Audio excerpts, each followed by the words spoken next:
अगर तो आप ये सोचते हैं कि ऐसी जगहों पर आना आसान है तो ये आपकी गलत फहमी है। रास्ता घूमे हुए कोई 2 घंटे हो गए, अंधेरा बिल्कुल ज़्यादा हो गया और मुझे कुछ समझ नहीं आ रही कि क्या करना है। इवन फुट स्टेप्स भी नज़र आना बंद हो गए। फक। क्या नाम बताया था उस फेस्टिवल का आपने? वो हंजोर है उधर, हंजोर बस ऊपर है उधर। अच्छा, वो नजर आ रहा है ना, वो रिकॉर्ड हो गया, याद रहेगा ना। बस इतना ही यकीन है मुझे अपनी याददाश्त पे। एक ना सही मसला हो गया, जिस गाड़ी में मैं आया था खपलू से, उसमें मेरा आईफोन रह गया। Good morning everyone. सुबह के 8:30 हो रहे हैं। बैग पैक मुझे मिल गया था कल रात को और आज का मिशन ये है कि हमने खपलू से आगे नगमा वैली तक पहुंचना है। तो देखते हैं कैसे ये सब कुछ पॉसिबल होता है। सारी डिटेल्स मैं आपके साथ शेयर करता रहता हूँ। फ़िलहाल मैंने होटल से चेकआउट किया है। इस वक्त तो सीन बहुत फिट चल रहा था। आपका भाई आने वाली अनहोनी से बेखबर पूरी वैन में राज कर रहा था। पूरी गाड़ी में सिर्फ एक मैं बैठा हूँ और उस स्टॉप पे जा रहा हूँ जहाँ से खपलू के लिए गाड़ियाँ जाती हैं। बजट ट्रैवलिंग का नारा मारकर मैंने जो ये सीरीज शुरू की थी, मुझे क्या पता था कि नाश्ते में केले खाने पड़ेंगे। अगली जाने वाली गाड़ी जी ये होने वाली है, ये लेके जाएगी खपलू। बस अभी थोड़ी देर में चलेगी। गाड़ी में बैठ गए जी। वो वैगन तो नहीं, वो वैगन में बहुत ज़्यादा टाइम था, तो एक और जिसमें 3 लोग बैठ के तो हम जाएंगे।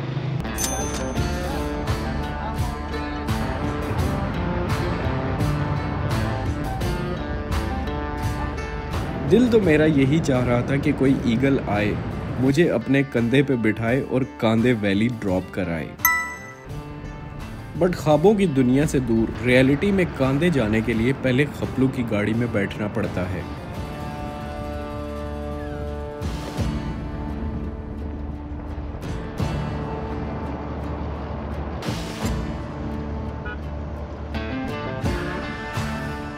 जिसके रास्ते के व्यूज भी किसी से पीछे नहीं हैं। एक तरफ शोक रिवर, सामने ऊंचे पहाड़ और बीच बीच में लश ग्रीन वैलीज का टच। कांदे कितनी दूर है? वहाँ भी घंटा लगेगा ही ना, लगेगा घंटा आधा घंटा लगेगा पहले। अच्छा,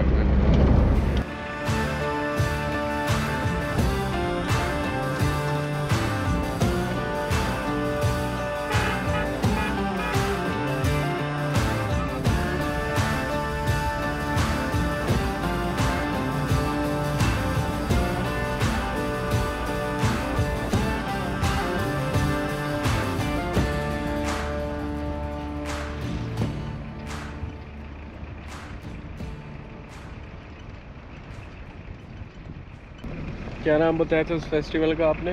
वो हंजोर है उधर, हंजोर बस ऊपर है उधर। अच्छा, वो नजर आ रहा है ना, वो रिकॉर्ड हो गया, याद रहेगा ना। फिर हम भी जरा उतर के देखते हैं।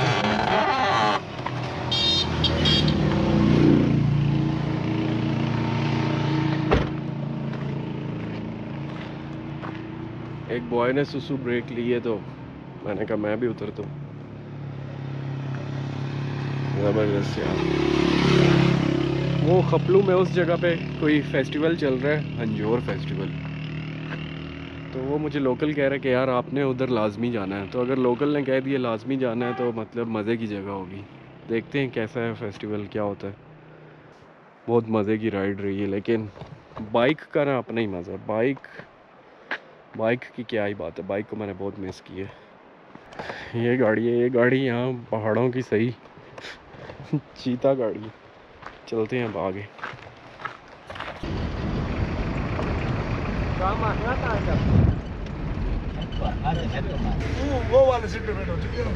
कौन सी वाली सीट? अभी खपलू पहुंचा ही था कि कांदे जाने वाली एक इकलौती जीप नजर आई तो आपका भाई 5G की स्पीड में उस जीप के अंदर ट्रांसफर हो गया। लेकिन कहते हैं ना कि जल्दी का काम शैतान का होता है।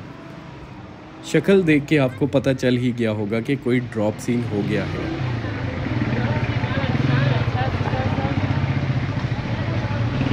एक ना सही मसला हो गया, जिस गाड़ी में मैं आया था कपड़ू से उसमें मेरा आईफोन रह गया और अभी मैं कांधे वाली गाड़ी में बैठ गया था और वापस उतरा हूँ क्योंकि मोबाइल के बगैर तो नहीं मैं फिर जा सकता और अब वो गाड़ी वाला भी यहाँ नहीं है। तो यार ये क्या सीन हो गया, शिट। ढूंढता हूँ अब उस गाड़ी वाले को कहीं पे। तो इसका अभी कैसे मिलेगा नंबर? अगर आपको बाजार से मिलेगा ना, मुझे दिखाओ। उधर देखा तो पुलिस वाले को देखा, पुलिस वाले को देखा तो वो आराम से आपको बंदे ले आएंगे। चले वो फिर मैं उधर। तो पहले ही आप मुझे कहते उधर चले जाओ। पुलिस वाले को अच्छा बुला देंगे। वो चौक है ना, चौक पे ट्रैफिक पुलिस है। हाँ बिल्कुल ठीक है, मेहरबानी मेहरबानी, बहुत शुक्रिया।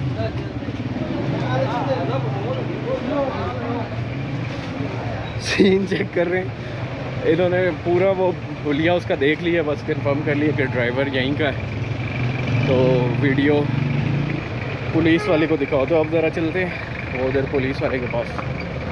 हाँ ड्राइवर मिल गया।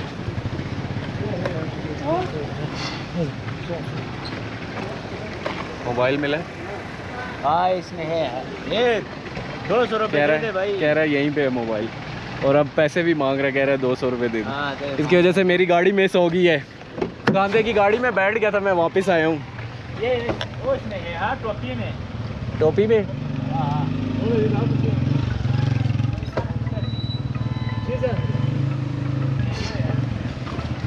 मोबाइल दे दिए, खुश रहो खुश। नहीं गाड़ी मिस हो रही है। ओके जी, फ़ोन मिल गए, बंदा बड़ा अच्छा था। जल्दी से देखते हैं, लग रहा है गाड़ी भी मिल गई। बहुत ज़्यादा भागना पड़ा है लेकिन शुक्र है यार, आईफोन था इसके अंदर, मेरा सारा डाटा पड़ा हुआ था। शुक्र है गाड़ी भी मिस नहीं हुई, ट्रैफिक की वजह से ज़रा स्ट्रक थी। चलते हैं आगे। और यहाँ ज़िंदगी में पहली बार मुझे अपने मुल्क की रेंगती हुई ट्रैफिक के फ़वाइद नज़र आए। इन वैलीज़ में बच्चों को स्कूल जाते हुए देख के हमेशा यही एहसास होता है कि काश मैं भी यहाँ पैदा हुआ होता। सुबह नाश्ते के साथ 8000 देखता, कभी नदी नालों की तरफ निकल जाता और कभी लकड़ी के ब्रिजेस को क्रॉस करता और अपने आने वाली नस्ल को यही कहता कि बेटा मैं स्कूल जाने के लिए एक पहाड़ से दूसरा पहाड़ पैदल क्रॉस करता था और रास्ते में तो कभी कभी दरिया भी तैर के क्रॉस करने पड़ते थे।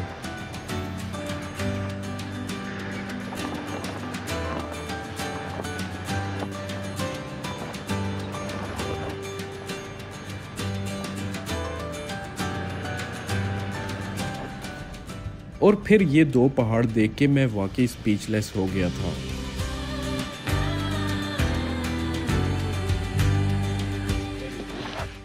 और कुछ नहीं, मोबाइल रह गया था, अब ये ना रह। कितने पैसे?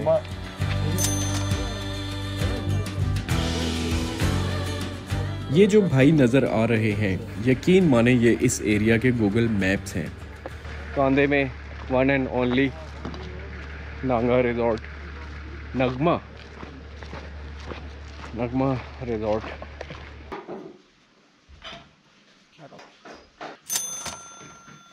अब जल्दी से पैकिंग करते हैं और निकलते हैं ट्रैकिंग की तरफ, क्योंकि टाइम काफ़ी ज़्यादा हो गया है। फ़िलहाल तो मैं मिंगलू ब्रॉक तक की ट्रैकिंग कर सकूँगा, वहीं जाके टेंट शेंट लगाते हैं। ये एक वाहिद होटल है यहाँ पे, नगमा रिजॉर्ट के नाम से, जहाँ पे ये ज़फ़र होते हैं। इनका कॉन्टैक्ट वगैरह मैं आपके साथ शेयर कर दूँगा, क्योंकि मैं अकेला ट्रैवल कर रहा हूँ without any guide any porter, आपको तो पता है। तो ये ज़फ़र भाई मेरे लिए बना रहे हैं नक्शा, जिसमें ये मुझे गाइड कर देंगे कि भाई ये रास्ता है, यहाँ से जाना। आप यही सोच रहे होंगे कि मैं कागज़ पे नक्शा क्यों बनवा रहा हूँ। वजह यही है कि यहाँ गूगल मैप्स नहीं चलता। ये दरिया के जो बीच में से ना, ये आप ये होटल हो गया ना, लोकेशन ठीक है। ये हुशे के पानी है ना, इधर एक ब्रिज आएगा ना आपको, आपको ना। चलें, ज़फ़र भाई ने अच्छे से समझा दिए, मैप भी बना दिए, ये भी साथ रखते हैं और वैसे कुछ वीडियोस भी देखी हुई हैं, तो थोड़ा सा आइडिया है कि यार इस तरफ, और ये जो समझा दिया वीडियो में भी रिकॉर्ड हो गए। निकलते हैं अब। अच्छा, अगर आप इस रिजॉर्ट में आते हैं तो ये सारा मैप भी लगा हुआ है, जो यहाँ पे टूरिस्ट अट्रैक्शंस हैं उनकी हाइट और डिस्टेंस वगैरह सब कुछ मेंशन है। ट्रैकिंग स्टार्ट कर दिए। ये मेरा पेट नहीं है, मेरी चीज़ें हैं जो पॉकेट्स में रखी हुई। टाइम हो रहा है जी 2:45, तो 7 किलोमीटर का ट्रैक है मिंगलू ब्लॉक तक। देखते हैं कितना टाइम लगता है। कागज़ पे नक्शा बनाते बनाते काफ़ी टाइम वेस्ट हो गया था, तो इन्होंने सोचा कि मुझे बाइक पे थोड़ा आगे तक फेंक आए। वो जो आगे एंड पे जो झाड़ी नहीं नजर आ रही आपको, इधर से जाना है, नहीं इधर से। यहाँ तो जाके के बीच बाद एक आएगा ना छोटा। और एक बार फिर उसी पैशन के साथ इन्होंने मुझे पूरा मैप समझाया, लेकिन इन्हें क्या मालूम था कि मैं ठहरा एक भुलक्कड़ आदमी। जिस कदर सीरियस शक्ल के साथ मैं ये सब समझने की एक्टिंग कर रहा हूँ, यकीन करें ये सब मेरे दिमाग के ऊपर से उड़ता जा रहा था। अच्छा जी, ज़फ़र भाई ने बहुत ज़्यादा समझा दिया, मतलब मैं 2-3 दफ़ा उन्होंने समझाया कि यार ये कहीं गुम ना हो जाए। थैंक यू जी, आप चलें अपने काम के लिए। यहाँ से मैं निकलता हूँ, चलें जी, अल्लाह हाफ़िज़। अल्लाह हाफ़िज़। वैसे रास्ता है काफ़ी ट्रिकी, इसीलिए वो मुझे ना बार बार समझा रहे हैं कि भाई कहीं ये गुम ना हो जाए, क्योंकि ब्रिजेस भी हैं बीच में और जंगल भी है। अच्छा, पहला ब्रिज तो वो मुझे नज़र आ गया, ट्रैक ये जा रहा है। ये तो इजी लग रहा है फ़िलहाल, क्योंकि उतराई है सारी, ये वापसी पे पता चलेगा। यार ये टावर चेक करें, क्या खूबसूरत लग रहा है। और ये साथ दूसरा, इसके बीच में हमने जाना है।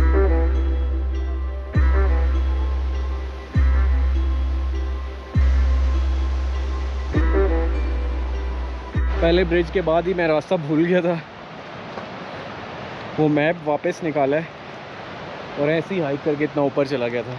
आगे से रास्ता ही बंद है। मैप निकाला है, कुछ समझ तो आई है, वापस नीचे जा रहा हूँ। ट्रैक तो अब सही है, बस इस पूरे ट्रैक पे कोई ये छोटे छोटे से चश्मे आ रहे हैं, पानी भी गंदा है।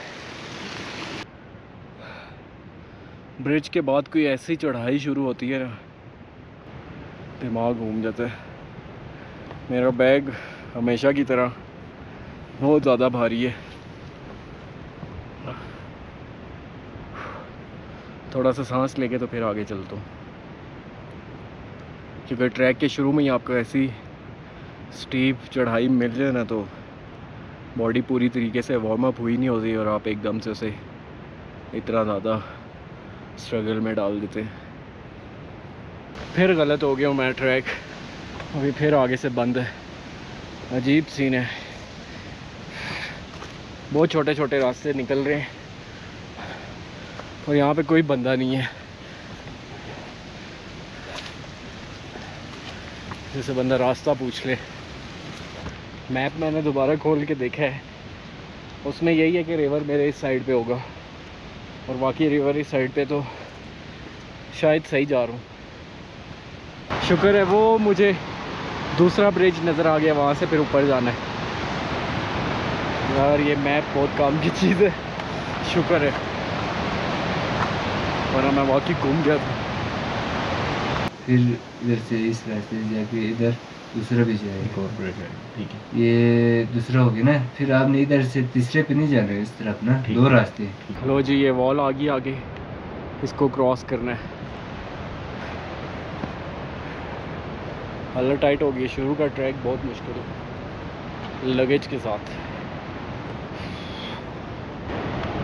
लैडर लगी हुई है। मैप बनाते वक्त इस सीढ़ी का तो जिक्र नहीं हुआ था, खैर देखते हैं। बेहतरीन शेफर्ड हर्ट्स आए और मेरी हालत काफ़ी टाइट हुई हुई है। रात को वो भेड़ बकरियां खुद ही यहाँ पे आ जाती हैं। तीसरा ब्रिज भी मुझे नज़र आ गया है, वो सामने रिवर वहाँ से आ रहा है। अकॉर्डिंग टू दी मैप ये वाला ब्रिज क्रॉस नहीं करना और इस फॉरेस्ट के ऊपर से गुजरना है। काफ़ी करीब आ चुका हूँ मैं। जिस पहाड़ को दूर से देख के मैं स्पीचलेस हो गया था, अब उसी पहाड़ को क्रॉस करते हुए माइंडलेस भी होता जा रहा था। और अब एहसास हो रहा था कि मैं तो रास्ता भी भटक चुका हूँ, क्योंकि जो भी भाई ने पेपर पे बनाया था वैसा तो अब कुछ नज़र नहीं आ रहा था। काफ़ी लंबा होता जा रहा है ट्रैक अभी भी मैं रास्ते में, और थक टूट चुका हूँ। और देख रहे हैं शाम हो रही है, शाम हो कह रही है, शाम हो गई है। बस ये वाली जो पीक है इसके टॉप पे थोड़ी सी सनलाइट रह गई है। और इस तरफ व्यू चेक करें, ये ट्रैक है। डिफ़िकल्ट है ट्रैक, इजी ट्रैक नहीं है, काफ़ी मुश्किल है। और लगेज के साथ तो बहुत ज़्यादा मुश्किल है। मुझे आइडिया नहीं है कि अभी भी कितना रहता है। अंधेरा होने से पहले मुझे पहुंचना होगा।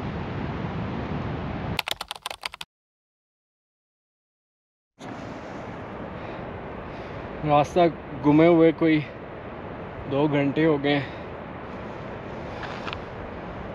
अंधेरा बिल्कुल ज़्यादा हो गया और मुझे कुछ समझ नहीं आ रही कि क्या करना है। इवन फुट स्टेप्स भी नज़र आना बंद हो गए। फक। मैंने अपना बैग ये यहाँ पे रख दिए। ये 2 पत्थर पड़े हुए बिल्कुल वाटरफॉल के सामने, और मैं पैदल जाने लगूँ क्योंकि मुझे लोगों के बगैर तो नहीं गुजारा होगा। वहाँ पे कोई होगा, उसमें से किसी को लेके आऊँगा। पानी भी ख़त्म हो चुका है मेरे पास। ये थोड़ा सा पानी है, अब निकलते हैं। बड़ा शौक था मुझे एडवेंचर करने का, अपना रास्ता मिल रहा है ना कुछ और।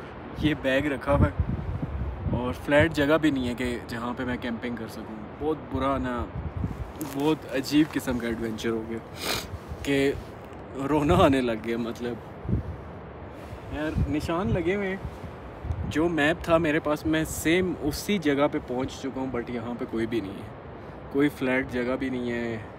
सिर्फ मुझे एक ब्रिज नहीं मिल रहा, और अब रात हो गई, अब ढूंढने का फ़ायदा भी नहीं है। रात यहीं पे गुजारनी पड़ेगी। 7:30 हो रहे। अगर तो आप लोग ये व्लॉग देख रहे हैं तो मतलब मैं सलामत हूँ, वरना फिर पता नहीं क्या होता है। देखें, सामान छोड़ के मैं चला गया था पत्थर वगैरह रख के, बट नहीं, आगे जाके तो और अजीब सीन है, बहुत ज़्यादा। पानी भी नहीं है मेरे पास। खैर मुझे भूख शूख नहीं लगी हुई, मेरे पास प्रोटीन बार्स हैं ये वो, बट वाकई में ना इतना आपको रिस्क नहीं लेना चाहिए।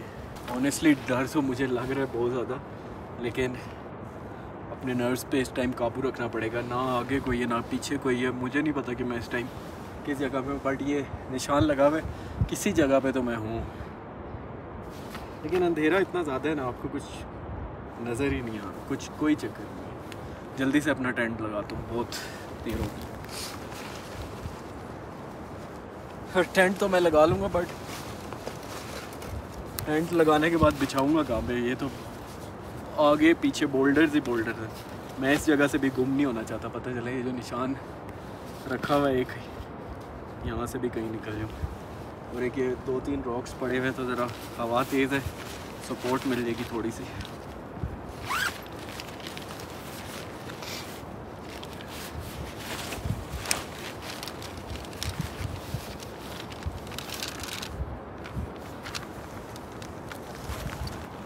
टेंट सेटअप मैंने कर लिए। ये मेरा न्यू टेंट था, ये इसको भी रिव्यू करना था, बट वो भी बीच में ही रह गया। बहुत अनइवन सी जगह, बिल्कुल इस तरह मैं लेटा हूँ, मैट्रेस के नीचे कुछ चीज़ें दी हैं। 8 बजे बाहर, सीन तो बड़ा ज़बरदस्त है, बड़े मज़े से बंदा स्टार गेजिंग कर सकता है, बट मेरा मूड कुछ ऑफ हुआ है। जो हुआ है ना अभी, वो बस इतना एडवेंचर मतलब मैं नहीं चाह रहा होता कि बिल्कुल ही। अब अल्लाह करे रात अच्छे से गुजर जाए, क्योंकि खाने पीने का भी कोई मूड नहीं है मेरे पास। जस्ट वो प्रोटीन बार थी, मैंने वो खा लिए, क्योंकि कुछ मैं नहीं चाहता पकाऊँ शकाऊँ और वो उसको सूंघते हुए कोई जानवर आए, और पहले ही पता नहीं है अभी रात कैसे गुजरेगी। चलें, आपको मिलता हूँ कल के व्लॉग में।